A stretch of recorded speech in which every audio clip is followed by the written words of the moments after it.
In April 2002, the hopes of Afghanistan's women rest with Dr. Seema Samar. She's a rare bead on the world's scanty string of humanitarians. Born in the Central Highlands, she has 3 strikes against her. She's a woman, she speaks out for women, and she's Hazara, one of the most persecuted tribes in Afghanistan.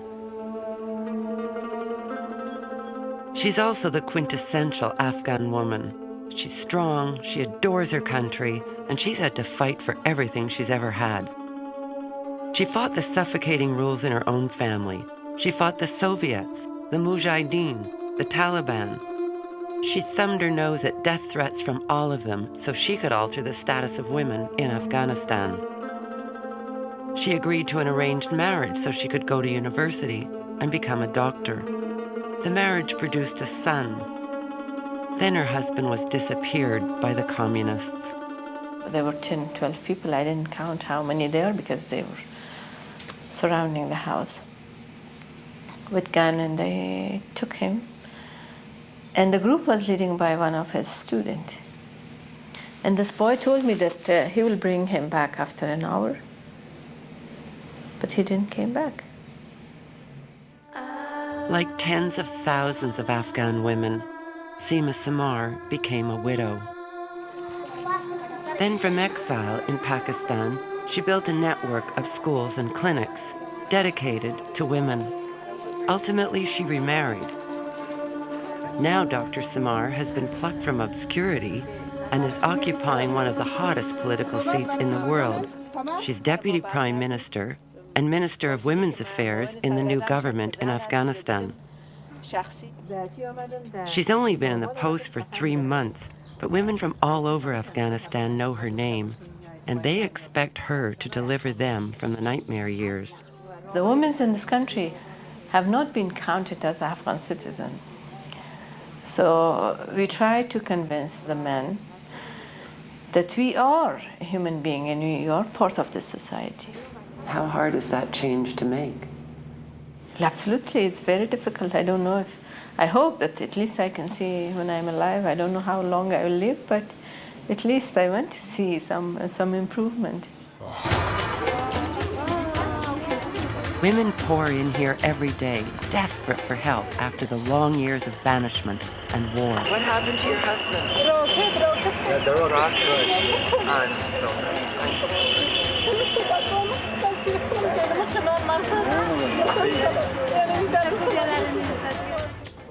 Inside, Seema is assailed from all sides. Foreign ministers call from around the world. Are you in Kabul? No. Oh, you are in Holland.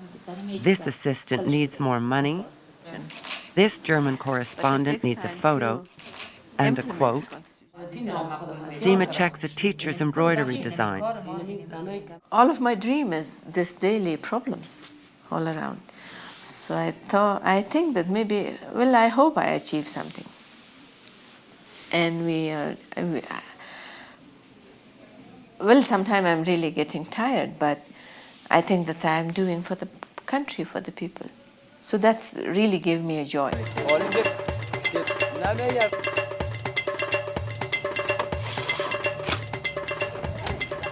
In 3 short months, Seema Samar has found a building, started renovations, set up a dizzying array of classes for women, many of whom have been literally shut inside for 5 years.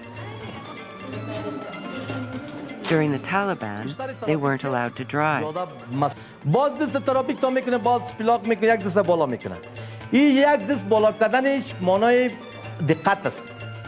One fears for them.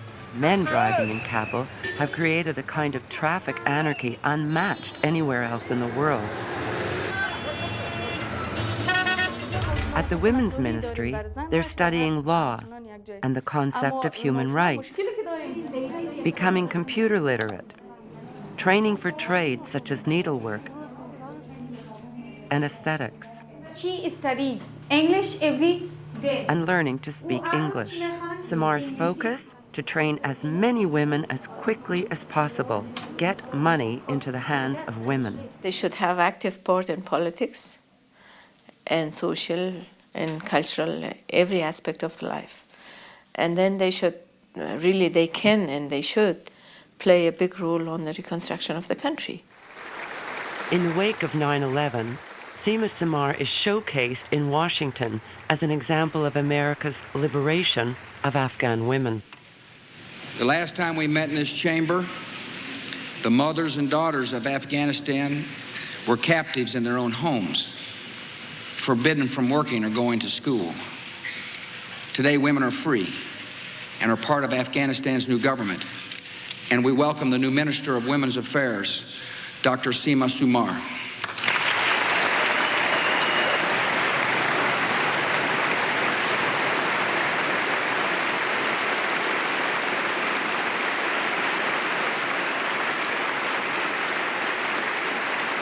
But Dr. Samar is nobody's photo op. She knows it will take more than applause to liberate the women of Afghanistan. I'm not really interested in going for show. I want to change the society from the foundation. Today, thousands of girls in Afghanistan are educated because of Dr. Seema Samar. Back from exile, she was able to see young women graduate from her own school. I was really kind of proud. I was sitting over there and I said, these are my students. So this is the outcome. I really spend the time for them. And within the confines of her school, they can finally dream out loud. I want to be a good diplomat at the future. A diplomat? Yes. Now I am a student in the Faculty of Law. I want to be a good lawyer. I want to be a good doctor. What kind of a doctor? Everything? Children doctor. Oh, you're going to take care of the children.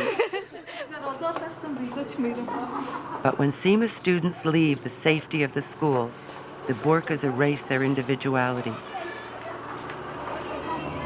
And 100 yards down the street, the men start to hiss and jeer.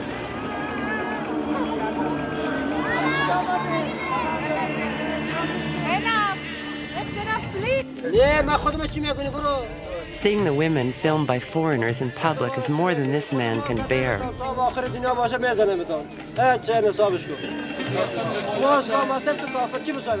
He's sick of foreigners invading his culture.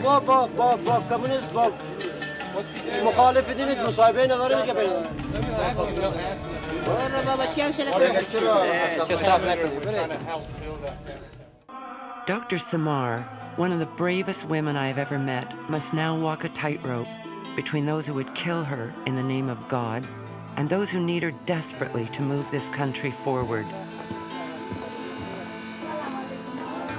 The women wait, still trapped by history and prejudice for their emancipation. Women like Sogra,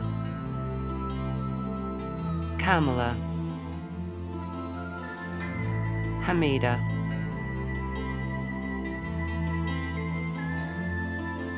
Sima, and Lima.